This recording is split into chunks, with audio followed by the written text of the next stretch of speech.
محسوس کرتی ہے، کبھی بھاگ کر پہاڑی کے اوپر جاتی ہے، کبھی بھاگ کر پہاڑی کے نیچے آتی ہے، پانی کو تلاش کر رہی ہے ماں اپنے بچے کی پیاس کی خاطر، لیکن جب پانی کی طرف بھاگتی ہے، پانی کو تلاش کرتے ہوئے آگے جاتی ہے، خیال آتا ہے میرا بچہ اکیلا ہے، پھر بھاگ کے پیچھے پلٹتی ہے اور اپنے بچے کی طرف آتی ہے۔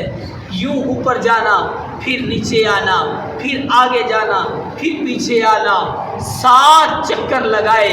اللہ تبارک و تعالیٰ کو اپنے اس بندی کی ادا اتنی پسند آئی، اور پھر اللہ تبارک و تعالیٰ نے انعام میں 2 چیزیں عطا کی۔ ایک یہ کہ اللہ کے نبی بچپن کی حالت میں زمین پر لیٹے ہوئے اور پیاس کی تڑپ سے ایڑیاں زمین پر رگڑ رہے ہیں، جہاں جہاں ایڑیاں رگڑی جا رہی ہیں مٹی ہٹتی جا رہی ہے، نیچے سے پانی کا چشمہ بہنا شروع۔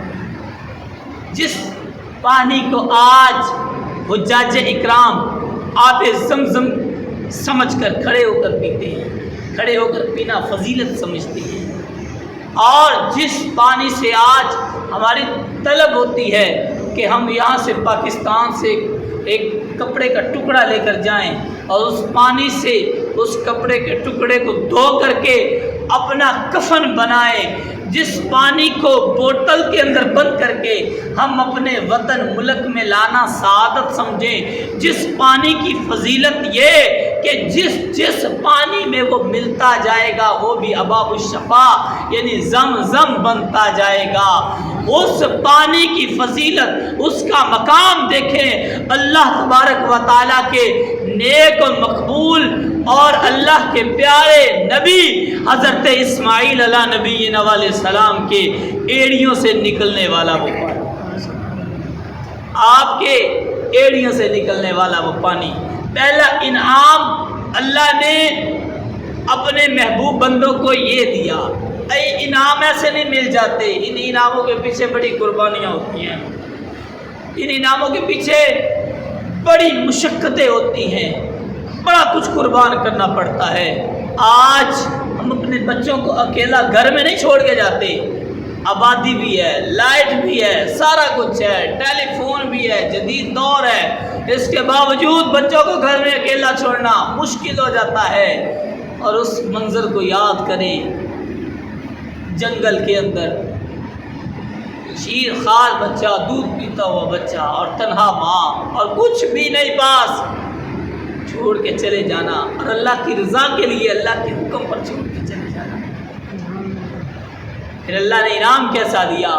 فرمایا 1400 سال بعد حضور علیہ اس زمانے سے لے کے اب تک، اب کے بعد سے لے کے قیامت تک جتنے بھی لوگ فرض کی ادائیگی کے لیے جائیں گے، وہ اتنی دیر تک ان کا رکن اسلام کا 5واں رکن جو ہم پہ فرض کیا گیا حج، اس وقت تک قبول نہیں ہوگا جب تک وہ عرفات کے چکر نہ لگے، جب تک وہ اس پہاڑی کے چکر نہ لگا لیں، جب تک وہ بھاگ نہ لیں، اس وقت تک حج قبول نہیں۔ آپ اللہ نبی علیہ السلام نے دعا کی، یا اللہ نیک اولاد دے۔ اللہ نے نیک اولاد دی، نیک اولاد کو جنگل میں چھوڑنے کا حکم ہوا، بعد میں واپس آ گئے۔ قرآن بالکل واضح اس کے اندر احکامات دے رہا ہے۔ جب آپ اللہ نبی نے بچہ تھوڑا سا بڑا ہوا، ساتھ چلنے کے قابل ہوا، اب آپ نے بیٹے کو ساتھ لے لیا، اور اب اللہ کی طرف سے حکم کیا آ رہا ہے؟ 8 ذی الحجہ کو خواب آیا کہ اللہ کے نبی اپنے بیٹے اسماعیل کو اللہ کی راہ میں قربان کریں۔ اب یہ جو 8 ذی الحجہ ہے نا، یہ سوچ وچار کا دن ہے۔ آپ علیہ نبی علیہ السلام اٹھے، سوچا، دن گزر گیا، رات سوئے، پھر خواب آیا 9 ذی الحجہ کو، پھر اس کو کہا جاتا ہے یوم العرفات۔ یوم العرفات یعنی احکام کی پیروی کا حکم، دن، احکام کی پیروی کا دن۔ اب 9 ذی الحجہ کو پھر یہ جب خواب آیا تو خواب آنے کے بعد پھر اللہ کے نبی نے نیت کری۔ 10 ذی الحجہ ہوئی تو آپ علیہ نبینا علیہ السلام آپ نے اللہ کے اس حکم کی پاسداری کرتے ہوئے اپنے بیٹے کو ساتھ دیا۔ اور واقعہ بہت طویل ہے، قرآن کی آیات کھل کے بیان کر رہی ہیں۔ آپ علیہ نبینا علیہ السلام یعنی حضرت ابراہیم خلیل اللہ علیہ نبینا علیہ السلام، آپ نے حضرت اسماعیل علیہ نبینا علیہ السلام کو اپنے ساتھ دیا۔ 2 روایات ہیں، ایک روایت کے اندر آپ کی عمر مبارک 7 سال اور دوسری روایت کے اندر 10 سال ہے۔ اور حکم کس کا ہے؟ رب کا ہے۔ اور حکم کیا ہے؟ کہ بیٹے کو ذبح کرنا۔ اب آپ نے بیٹے کو ساتھ لیا، ماں کو کہا کہ ہم اس کو لے کے جا رہے ہیں، دعوت پہ لے کے جا رہے ہیں۔ ماں نے نہلا دھلا کے تیار کر کے سرما شرما لگا کے بھیجا۔ آپ علیہ نبینا علیہ السلام نے اپنے بیٹے کی انگلی پکڑی۔ 99 سال کی عمر میں بچہ ملا اور دعاؤں سے ملا۔ پھر اس کو جنگل میں چھوڑنے کا حکم ہو گیا۔ پھر تھوڑا سا بڑا ہوا، جب ساتھ چلنے کے برابر ہوا تو پھر ذبح کرنے کا حکم کہ بیٹے کو ذبح کرو۔ جب ذبح کا حکم ہوا، ساتھ لیا۔ 3 مقامات پر آج بھی حجاج اکرام شیطان کو کنکریاں مارتے ہیں، یہ بھی اللہ کے نبی کی سنت۔ پہلا شیطان نے وار ڈالا ماں پر۔ تمہیں پتہ ہے کہ تمہارے بچے کو جناب ابراہیم علیہ السلام کہاں لے کے جا رہے ہیں؟ کہا جی کہاں؟ دوست کے پاس دعوت پہ لے کے جا رہے ہیں کہ گھمانے پھرانے سیر پہ لے کے جا رہے ہیں؟ میں نہیں، ذبح کرنے لے کے جا رہے ہیں۔ کون باپ جو اپنی اولاد کو ذبح کرے؟ شیطان۔ نہیں، رب کا حکم ہے۔ اچھا، حضرت حاجرہ نے فرمایا اگر رب کا حکم ہے تو مجھے کوئی مرتد ملعون لگتا ہے؟ تو مجھے مرتد ملعون لگتا ہے کہ رب کا حکم ہو اور رب کے حکم کی پیروی سے روکنے والا تو جو وسوسے ڈال ہے تو شیطان ہے۔ وہاں پہ دال نہ گلی، آگے آ گئے جناب اسماعیل علیہ نبی علیہ السلام۔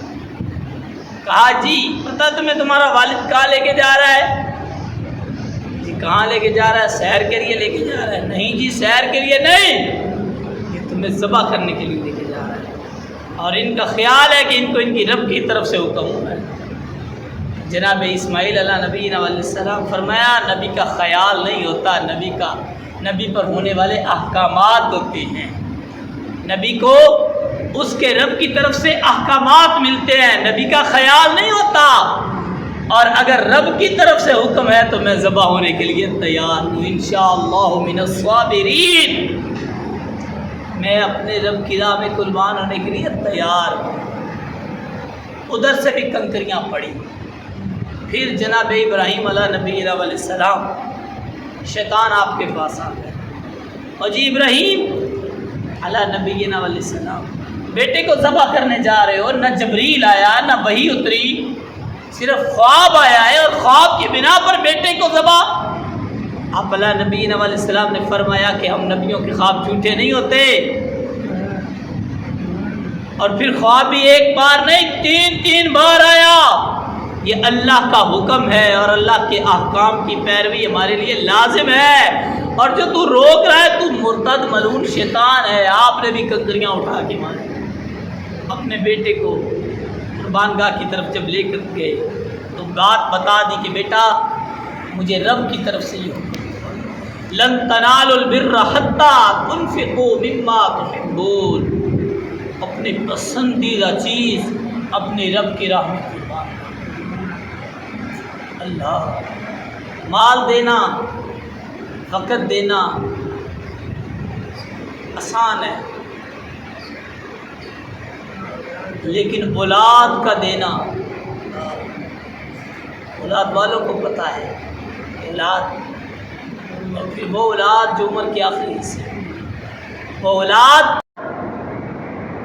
کہ جس نے اپنے رب کے حکم کی پاسداری کرتے ہوئے اپنے آپ کو ذبح ہونے کے لیے بھی تیار ہے۔ اور آپ علی نبینا علیہ السلام نے اپنے بیٹے حضرت جناب اسماعیل علی نبینا علیہ السلام ذبیح اللہ آپ کو فرمایا کہ مجھے رب کی طرف سے حکم ہے۔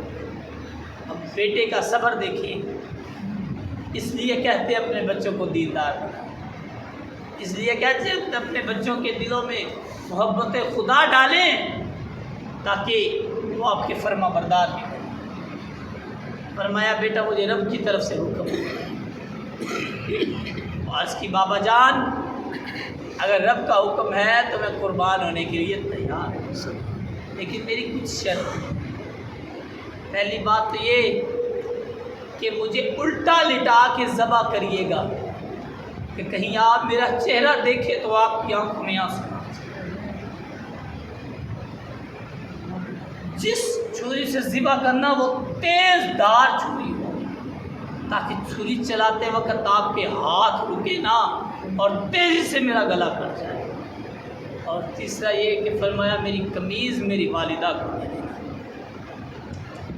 اللہ کے نبی حضرت ابراہیم علیہ نبی علیہ السلام آپ نے اپنے بیٹے کو لٹایا اور چھری رکھ کے تکبیرات کے تشبیہات پڑھنا شروع کی۔ اللہ اکبر اللہ اکبر۔ اب یہ اللہ اکبر منہ سے نکلا اور جب اللہ اکبر یعنی اللہ سب سے بڑا ہے، جب اپنے رب کو پکارا نا تو اللہ نے فرمایا اب یہ فرشتے بھی جمع دیکھ رہے ہیں، خلیل اللہ اللہ کا دوست۔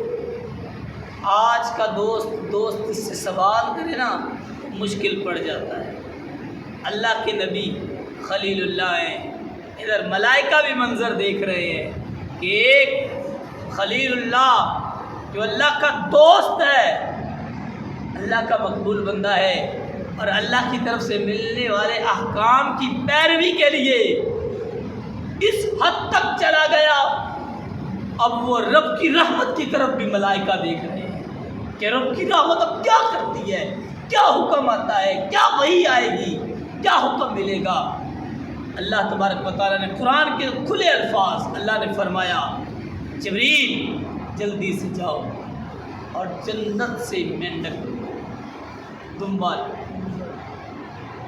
ادھر کہا اللہ اکبر اللہ اکبر، ادھر سے مینڈک پکڑا اور جناب آنکھیں بند ہے نا، جناب اسماعیل علیہ نبی علیہ السلام کو نیچے سے نکال کے نیچے دنبا مینڈک۔ اب چھری چلی، اللہ اکبر اللہ اکبر لا الہ الا اللہ اللہ اکبر اللہ اکبر وللہ الحمد۔ جب کہا نا اللہ اکبر چھری چلنا شروع، لا الہ الا اللہ واللہ اکبر۔ آنکھیں کھلی تو سامنے جناب اسماعیل علیہ نبی علیہ السلام کھڑے ہیں اور نیچے دمبا ہے، پھر زبان پہ اللہ اکبر وللہ الحمد، اللہ تیرا شکر، وللہ الحمد، اللہ تیرا شکر۔ اللہ نے اپنے محبوب بندوں کا امتحان رب ضرور لیتا ہے، بڑی بڑی امتحانوں میں ڈالتا ہے، آزمائشوں میں ڈالتا ہے، تکالیف میں ڈالتا ہے، لیکن پھر رب انعام بھی بڑے دیتا ہے۔ اللہ کا تو فرمان ہے کہ میرے مومن کو جب پاؤں میں کانٹا چبھتا ہے تو اس کانٹے کی آہ جو ہوتی نا آہ، اس سے بھی اس کو اجر ملتا ہے اور گناہ جھڑتے ہیں۔ تو جو اللہ کا مقبول بندہ ہو، خلیل اللہ ہو، اللہ کا نبی ہو، پھر اللہ اس کو انعام و اکرام سے نوازے۔ اور پھر اللہ تبارک و تعالیٰ کی طرف سے حکم نازل ہوا جو قربانی والا، وہ قربانی والا فرض بھی ادا ہو گیا، بیٹا بھی بچ گیا، اللہ بھی راضی، خلیل اللہ بھی راضی۔ آج بھی دنیا سنت ابراہیمی کو ادا کر رہی ہے۔ تاریخ بڑی لمبی ہے، وقت اس چیز کی گنجائش نہیں دیتا کہ اس چیز کو وضاحت کے ساتھ بیان کیا جائے۔ بہرحال اسلام قربانی مانگتا ہے، دین قربانی مانگتا ہے، اور جو قربانی دیتا ہے اس کی قربانی پھر ضائع نہیں، رائے گا نہیں جاتا۔ اللہ انعام و اکرامات سے نوازتا ہے، اس انعام و اکرامات کی مختلف صورت۔ اس لیے جب بھی اسلام کی ایک دین ہے، ان الدین عند اللہ الاسلام، یہ سچا دین اسلام ہے جس نے ہمیں اتنی شانی عطا کی، اتنا مقام عطا کی، جہالت کے اندھیروں سے اٹھا کر ہمیں ایمان کی روشنی میں لا کے ہمیں اتنا کچھ عطا کر۔ ورنہ آج جن کے پاس ایمان کی حلاوت نہیں ہے، جن کے پاس ایمان کی روشنی نہیں ہے، ان کا حال جا کے دیکھیے گے۔ آج یہ سچا دین ہے، اور اس دین کو مضبوطی کے ساتھ، توکل کے ساتھ اور کامل ایمان کے ساتھ تھامیے۔ آئیے کچھ فضائل قربانی۔ قربانی بظاہر ایک رسم نہیں ہے، یا گوشت اچھا ماس کھانے کا نام نہیں ہے۔ اللہ نے فرمایا اپنی پسندیدہ چیز میری راہ میں قربان کرو۔ جب جانور لینے لگو نا تو اچھے والا جانور، موٹا تازہ جانور، اور اس نیت سے نہ لو۔ اللہ کے قرآن کی آیات ہیں، اس قرآن کے اندر واضح احکامات ہیں۔ فرمایا تمہاری نمازیں، تمہاری قربانیاں، تمہارا سب کچھ اس وقت تک تم اس کی چاشنی کو نہ پہنچو گے جب تک تم ایمان کی اصل لذت کو نہ پاؤ۔ اب ایمان کی اصل لذت کیا ہے، اصل حلاوت کیا ہے؟